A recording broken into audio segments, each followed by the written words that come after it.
Ko'rdingizmi nima bo'lganini?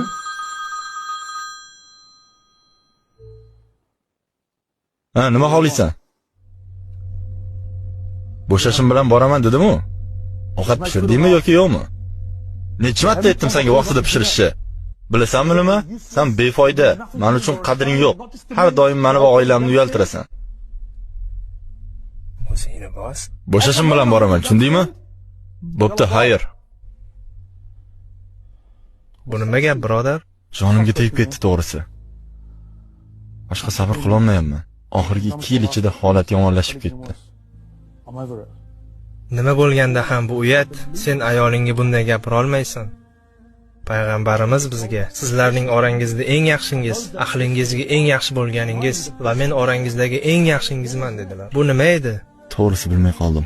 Ha, u xato qilishi mumkin, lekin bu bunday muomala qilishingga huquq bermaydi. Payg'ambarimiz bizga buyurdilar. Sen buni bilasan-ku.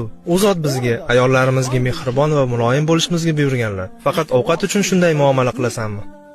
U zot hech qachon uning qarshisiga qo'yilgan taomga shikoyat qilmaganlar. U sening ayoling, u sening ishonching, u sening Allohdan omonating. Kimdirning qizi, kimdirning singlisi. Kimdir sening qizingga shunday gapirishni xohlagan bo'larmiding? Kimdir singlingga shunday muomala qilishga rozi bo'larmiding? Sen musulmonsan do'stim, sen bundan yaxshiroqsan. Siz haqsiz, men bundan yaxshiroqman. U bundan ko'prog'iga loyiq. Menga yordam kerak. Muammo yo'q, hammamizga ba'zi holatlarda yordam kerak bo'ladi. Yordam so'rashlik seni ojiz erkak qilib qo'ymaydi. Bu seni kuchliroq qiladi. Sen uzr so'rash bilan boshlashing kerak. Unga sovg'a sotib ol. Xavotir olma, men senga yordam beraman. Men o'zgaraman.